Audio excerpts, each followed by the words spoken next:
예, 이번 시간은 반도체 얘기하는 시간입니다. 노태민 기자를 모셨습니다. 안녕하십니까? 네, 안녕하십니까? 오늘 밤에 엔비디아 실적에 대해서 궁금해하는 사람들 되게 많았을 것 같아요.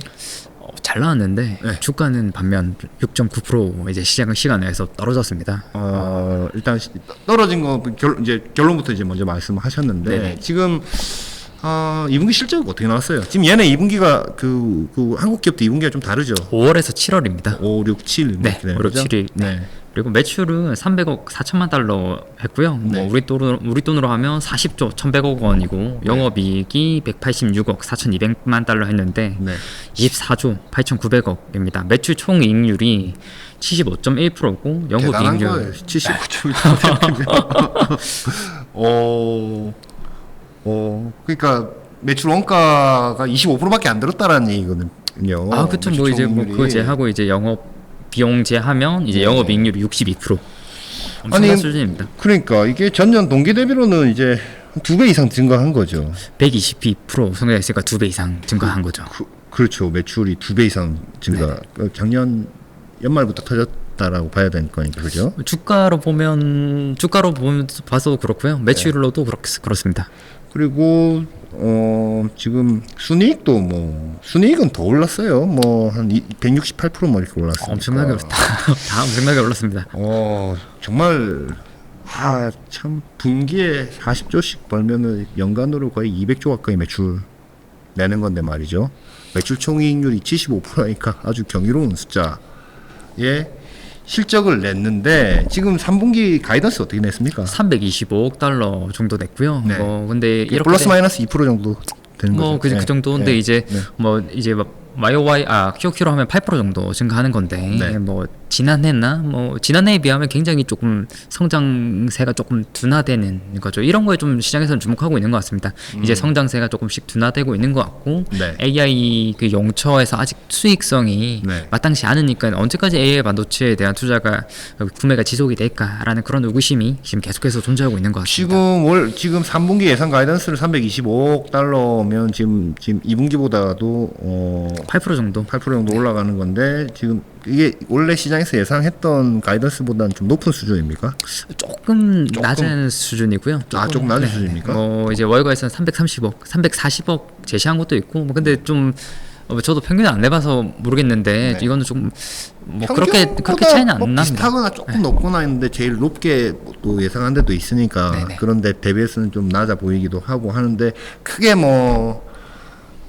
예상치를 뛰어넘는 뭐 정도의 높은 가이던스는 아니었다. 맞습니다. 그 정도입니다. 네. 일반적으로 다 사람들이 이제 보고 있는 건데 완비도 대단하군요. 근데 지금 주가는 빠졌어요. 주가는 7% 가까이 빠졌네요. 뭐 성장세 둔화 그리고 블랙웰 설계 지연 네. 뭐 여러 가지 요인들이 섞여 있습니다. 아니 근데 지금 그 시간에서 7% 빠진 거 아닙니까?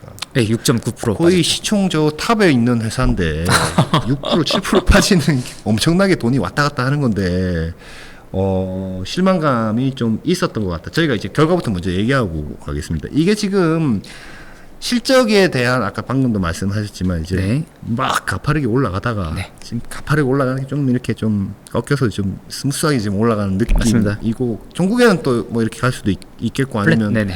뭐 그거를 좀 없애기 위해서 또 뭐 새로운 거 내고 할 텐데 어쨌든 성장률 자체는 좀 둔화되고 있는 모습을 좀 보이고 있는 데다가 가이던스도 막 좀 평균 기대치보다는 뭐 비슷하거나 조금 높은 수준이긴 했지만 뭐 아주 와우할 정도의 큰 정도가 이거는 아니죠. 아니었고 네. 또 한 가지는 이제 블랙웰에 네, 차세대 제품.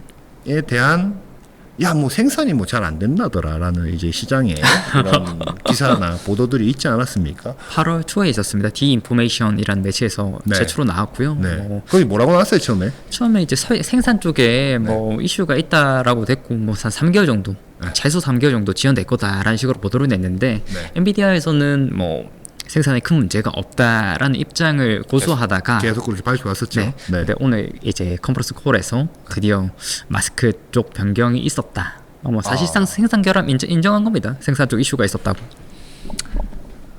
마스크가 이제 생산에 필요한 어떤 뭐 이런 뭐 노광할 때 쓰는 도구인데 네. 그걸 좀 고쳤다라는 얘기죠. 뭐 설계를 바꿨다라는 얘기죠. 전공정 쪽에서 좀 문제가 있었다는 것을 좀 시인하는 거라고 봐야 됩니까? 우회해서 인정했다라고 저는 이해하고 있습니다. 그게 처음에 얘기가 나왔을 때는 뭐 패키지 쪽 문제 아니냐 뭐 이런 식의 얘기도 있었던 것 같은데. 코어스 A 쪽에서 문제가 있지 않느냐라는 이야기가 좀 있었고 뭐 네. 저도 처음에는 그렇게 들었는데 뭐 추후에는 뭐 설계 쪽이더라. 아, 전공용 쪽이더라. 네네. 아, 그게 칩이 워낙 크잖아요. 엄청 거의 뭐 큽니다. 손바닥만 네. 하던데 보니까. 뭐 그거를 이제 두 개 합쳐가지고 칩을 만드니까 네. 뭐 설계 쪽도 문제고 뭐 코스 쪽에도 좀 문제라고 하는데 네. 뭐 그 설계하는 쪽에서는 이번에 이슈가 있었다. 그렇군요. 네. 지금 마스크를 변경했다라고 이제 얘기했다라는 거는 이제 어떤 회로도 예를 들어 마스크가 이제 회로도니까 맞습니다. 이제 그걸 활용해서 이제 노광을 하는데 그걸 변경했다는 거는 생산 쪽에서 이슈가 있었다는 말로 이제 해석할 수 있다라고 보시는 거고 맞습니다. 시장에서도 이제 그렇게 보는 것 같아요. 네, 그렇게 이해를 하고 있습니다. 그렇기 때문에 원래 엔비디아가 전 분기에 얘기한 거 지금 약간 좀 이번 분기에 얘기한 거는 블랙웰 뭐 샘플링 이런 거에 좀 약간 좀 뒤로 딜레이된 듯한 뉘앙스로 발언을 한 거예요? 2분기의 샘플링은 2분기부터 하고 있다라고 얘기를 했지만 네. 근데 사실 처음에 이제 블랙을 얘기를 할 때는 뭐 네. 하반기부터 매출이 좀 상당수 인식될 거라고 얘기를 했거든요. 근데 네. 이번에는 반면에 이제 4분기에 11월부터 1월인데 네. 이때 수십억 달러 매출이 인식될 거다라는 식으로 좀 얘기를 했습니다. 그러니까 뭐 처음에 이제 보도가 계속해서 나올 때 2025년 1분기부터 좀 매출시킬 거다라는 얘기가 나왔거든요. 네. 1월이니까 아마 네. 그때 좀 몰아서 있지 않을까라는 생각이 듭니다. 아 그렇군요. 뭐 조금 늦어진 거에 대한 뭐 이슈가 또 크게 뭐 영향을 미쳤을 수도 있고. 네. 근데 지금 여기 얘기 들어보면 뭐 한두 달 정도 뭐 우리가 좀 속으로는 밀린 건데 너무 과한 거 아니냐 뭐 이렇게 생각할 수도 있을 것 같은데 사실 뭐 그것도 되게 중요한 문제로도 물론 네. 시장에서 받아들일 수 있지만 뭐 좀 단독으로 혼자 독주하던 거에서 지금 경쟁자도 좀 많이 생기고 또 중국에서도 좀 약간 점유율이라든지 이런 규제 이슈가 있죠. 규제 이슈에도 좀 있고 그러니까 좀 굉장히 여러 가지 복합적으로 지금 주가가 떨어지고 있는 거 아닌가라는 생각이 좀 들거든요. 근데 점유율 사실 지금 엔비디아의 그 서버 시장 쪽에서 이제 AI 가속기 쪽에서의 점유율은 비이상적입니다. 너무 높습니다. 이 시장은 언젠가 결국 깨질 수밖에 없는 상황인 거고 AMD랑 뭐 이제 인텔 네. 뭐 그리고 각자 빅테크들이 각자 생산을 하고 있는데 이런 네. 기업들에서 점유율은 계속해서 올라올 겁니다. 네. 지금 뭐 AMD 쪽에서는 올해 2분기 때 뭐 네. 매출이 한 데이터 센터 쪽에서 28억 달러 정도 했다고 해요. 28억 달러요? 네, 28억 달러라고 하면 사실 엔비디아에 비하면 좀 많이 적습니다. 엔비디아가 10배 차이 나는데요? 뭐 거의 9배, 10배 차이 납니다. 엔비디아가 이번 분기에 보니까 262억 네, 그 정도 했습니다. 달러. 거의 여기도 한 3배가 그냥 증가한 것 같아. 아, 근데 이것도 데이터 센터가 거의 2배 정도 증가한 거예요. AMD 본인들도? 입장에서는. AMD 도? 예. 근데 물론 이쪽은 뭐 서버 쪽 CPU도 하고 뭐 네. 데이터 센터 쪽 이제 가속기도 하지만 그거 합쳐서 네. 나오는 거지만 이쪽 데이터 센터 쪽 매출이 가파르게 상승하고 있고요. 네. 근데 인텔도 지금 열심히 하고 있는데 여기는 조금 매출이 적습니다. 뭐 올해 이제 가우디 3를 냈는데 뭐 우리나라 네이버랑도 협업을 하고 있죠. 네. 가우디 3 매출이 한 5억 불. 5억 불. 와, 우리 돈으로 한 7천억? 7천억 네네, 정도? 그 정도. 예, 예. 뭐 이제 AMD에 비해서도 뭐 그리고 엔비디아에 비해서도 좀 적은 수치인 거죠. 왜 예전에 지금 엔비디아 이번 2분기 실적 나온 거 보니까요. 그 게이밍이 이제 한 28억 달러 정도. 원래 이게 주력이었거든요. 맞습니다. 이게 주력입니다. 과거에. 그래 그 이제 분기에 한 뭐 2, 3조 정도 하면 오 잘했네 뭐 이랬는데 지금 분기에 40조 매출 중에 한 30조가 지금 데이터 센터에서 지금 나오고 맞습니다. 나머지 게이밍에서 뭐 한 3조 뭐 나머지 뭐 이렇게 거의 퍼센테이지로 하면 12%? 뭐 그 정도가 이제 게이밍에서 나오고 뭐 87% 가량이 데이터 센터 쪽에서 지금 나오고 있습니다. 그 외에도 뭐 오토모티브나 뭐 그런 쪽 다른 이제 부문이 좀 있는데 그쪽은 뭐 그렇게 전체 매출로 보면 유의미한 수치는 아니고요. 대부분의 매출이 게이밍이랑 데이터 센터 쪽에서 나오고 있습니다. 근데 이 AMD, 인텔 뭐 이런 쪽 나오고 경쟁 제품을 좀 내놓으려고 하고 있고 빅테크들도 직접 이제 네, 좀 빅테크들도 하고 있으니까 특히 이제 추론용에는 굳이 이제 우리가 비싼 GPU를 쓸 필요 없다. 맞습니다. 뭐 이제 구글은 뭐 TPU라는 이름을 하고 있고 MS도 이제 마이어라고 해서 저기 인텔 파운드리 이용해서 네. 개발하겠다고 하고 뭐 아마존도 하고 있고 뭐 두바이가 아니라 바이두죠.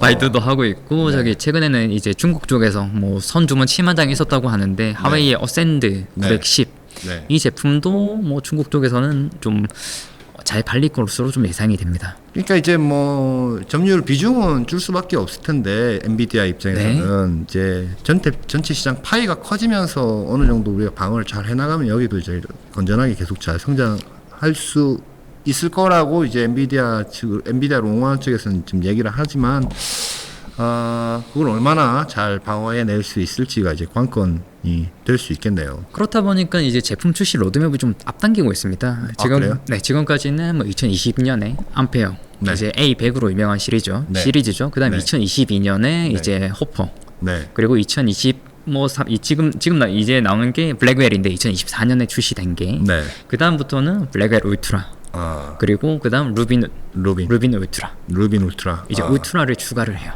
중간에 네네. 그렇게 해서 네. 자기들의 뭐 시장 지배력을 좀 더 강화하겠다. 그렇군요. 지금 블랙웰이 네. 뭐 언제부터 지금 이제 올해 4분기부터 뭐 출하하겠다라고 지금 한 거잖아요. 매출 찍힐 거라고 얘기를 했죠. 조금 늦었지만 네. 그것도 원래 4분기 출하라고 얘기했는데 또 이번에도 4분기고 물론 이제 샘플링이나 뭐 이런 게 조금 늦어졌다 생산 이슈 때문에 직접적으로 그렇게 얘기한 건 아니지만 우리가 그렇게 추정하는데 제가 볼 때는 뭐 한 10월부터 매출 나야 되는데 뭐 한 12월부터 나는 거 아닌가 약간 뭐 그런 생각이 드는데 네. 이 블랙웰은 올해 4분기 양산 출하하고 언제까지 계속 생산에 계속 되겠지만 계속합니다. 네. 되겠지만 뭐 언제 타이밍에 루빈으로 이제 바뀌나요? 루빈 매출이 더 많이 나올 거라고 그 말씀이신 거죠? 아니요. 루빈이 생산 언제 시작해요? 2026년이라고 밝혔는데 아직 정확하게는 몇 년이라고는 밝히지는 않았습니다. 그래요? 네. 근데 그 루빈 전에 블랙웰 울트라가 울트라가 중간에 있다. 25년에 이제 또 나오게 25년 뭐 또 이 비슷한 쯤에 내년이겠네요. 네네. 내년에 출시할 겁니다. 그렇군요. 거기 HBM3E 12단 12단 들어갈 걸로 3E 12단 네. 들어가고요. 여기는 네. 이제 블랙웰에는 HBM3E 8단이 들어가고요. 그렇군요. 3E 12단 블랙웰 울트라에 하이닉스께 들어갈 거 들어가고 마이크론도 일부 할까요? 그 정확하게 어떤 제품이 어디 들어가는지에 대해서는 밝히지 않고 있고 지금까지 그 엔비디아가 해온 걸 보면 네. 한 제품에는 한 회사의 HBM만 써왔습니다. 커스터마이즈를 해야 되기 때문에 그래서 최근에 보도가 많이 났던 게 그 삼성전자께 중국향 제품에 들어간다. 그렇군요. 그런 아마도 뭐 그렇게 이렇게 엔지니어링 리소스를 다 투입할 수 없기 때문에 어디 제품에는 어디 회사 제품에는 뭐 마이크론 것만 그게 이렇게 편할 수 있겠네요. 엔비디아 입장에서는 그렇게 할 확률이 높을 것 같은데 조금 더 궁합을 맞추려면요. 네, 그죠? 맞습니다. 근데 또 나중에 어떻게 바뀔지는 모르니까. 지금까지는 그렇게 해왔습니다. 루비는 지금 2026년에 출시 예정인데 지금 공정이나 HBM 어떻게 3나노 쓰고요. TSMC 3나노 TSMC 3나노라고 발표를 했고 네. HBM4 12단 12단. 제품이 들어갈 예정입니다. 여기도 뭐 하이닉스께 들어갈지 뭐 시간이 좀 남았으니까. 네네. 그래서 보면 이제 뭐 하이닉스나 뭐 삼성 쪽에서 보면 그 제품 일정 HBM 양산 일정을 좀 당겼어요. 기존에 제품 출시 일정이 2년이었거든요. 네. 1년입니다 요즘은. 1년마다 세대가 바뀌고 있어요. HBM3, 3E 이게 HBM4, 4E를 1년마다 계속 출시하고 있습니다. 그렇군요. 그래서 오늘도 보니까 오늘인가요? 어젠가요? 하이닉스 1C 뭐 또 개발 완료했다고. 오늘입니다. 오늘이가 네네. 오늘 8월 29일입니다. 1C 우리가 먼저 했다 하면서 그것도 이제 약간 포석이 있겠죠. 이거 같은 경우는 HBM4에 4에는 안 들어갑니다. 4에는 HBM 그 1B가 들어갔고요. 삼성 같은 경우에는 HBM4에 1C 있습니다. 1C 쓴다고 했고 근데 지금 개발은 우리가 완료했어라고 이제 발표를 한 것도 뭐 거기서 보라고 아마 얘기하지 않았겠습니까? 리더십을 좀 더 가져가고 있는 모습이죠. 포도 2가 있을까요? 포 2가 있나요? 포2 뭐 이름이 아직 확정이 나온 것 같지 않은데 네, 뭐 포2 뭐 이제 포 다음 제품에는 뭐 네. 원C가 들어갈 확률이 높을 것 같습니다. 그러니까 우리 이제 원씨도 우리가 빨리 개발했다라고 이제 얘기를 좀 하려고 하는 것 같고, 아무튼 뭐 오늘 엔비디아가 좀 약간 이 블랙웰 이슈와 뭐 이런 여러 가지 얘기들, 그러니까 가이던스에 대한 어떤 와우가 없었다는 점, 뭐 이제 좀 플랫하게 가는 거 아니냐, 뭐 이런 것들 때문에 이제 주가가 좀 떨어진 거니까 오늘 뭐 한국도 그렇게 주가가 좋지는 않은 것 같아요. 다 밀리더라고요. 결국 엔비디아가 밀리면 국내 시장은 다 영향을 받는 것 같습니다. 지금 엔비디아의 어떤 그 AI 가속 서버의 어떤 수요, 뭐 시장 창출, 뭐 이런 것들 때문에, 물론 시장은 오픈 AI가 창출한 거죠. 네. 최종적으로는. 근데 이제 엔비디아나 이런 것들 잡아서 이제 하는 뭐 협력사라고 해야 됩니까? 이제 뭐 그런 회사 중에 슈퍼마이크로라는 서버 회사 있는데 오늘 여기는 좀 이상한 보도도 났던데. 오늘 어제 나고 어제부터 시작됐었고요. 힌덴버그 리서치라고 꽤 유명한 리서치 회사가 있습니다. 공매도 리포트 많이 쓰기로 좀 유명한데 여기서 공매도도 하고요. 네네. 관련 보고서를 슈퍼마이크로 관련 보고서를 어제 하나 발표했고요. 이 힌덴버그 쪽에서 확연한 해계상의 경고 신호가 있다고 이렇게 얘기를 하면서 관계 당사자의 미공개 거래 증거, 제재 및 수출 통제 실패, 소비자 이슈 등을 찾아냈다라고 이렇게 보고서를 통해 밝혔습니다. 밝히고 뭐 또 보고서 내야 되는데 안 냈다면서요. 이 보고서가 나온 하루 뒤에 이제 슈퍼마이크로는 연차 보고서, 우리로 치면 감사 보고서죠. 감사 보고서를 제출 연기한다고 밝혔어요. 그러니까 그런 얘기가 나왔는데 갑자기 다음 날 또 연기한다. 뭐 공식 입장은 그런 시장의 루머에 대해서 우리 답하지 않는다라고 얘기는 했지만 네. 내야 될 거 제대로 안 내는 거 보니까 갑자기 여기도 그렇게 주가 많이 빠졌죠. 뭔가 이슈가 있느냐라고 이렇게 반응을 하는 것 같고요. 네. 19% 빠졌습니다. 오늘 19%. 정규장에서 19% 빠졌고요. 여기도 AI 그 흐름 때문에 주가가 진짜 엄청나게 올랐습니다. 대표적인 엔비디아 관련주로 꼽히고 있는데 또 폐장 후에는 7%가 추가로 또 빠졌습니다. 그렇군요. 그러니까 오늘 하루에만 $130 좀 넘게 빠졌는데 모래성이네요. 그래서 이제 주가는 이제 $412에 마감했습니다. 그 이제 오늘 장 개시 전에 $540 정도였거든요. 네. 이게 지금 $412라고 하니까 뭐 주주 입장에서는 갑작스럽게 폭락한 거의 하한가를 맞은 셈입니다. 슈퍼마이크로에 관심들이 좀 많았거든요. 왜냐면 이런 거 이제 서버 하면 얘네가 만들어서 이렇게 맞습니다. 하고 하니까 했는데 그렇군요. 수고하셨습니다. 네, 잠깐만 감사합니다. 쉬다 오겠습니다.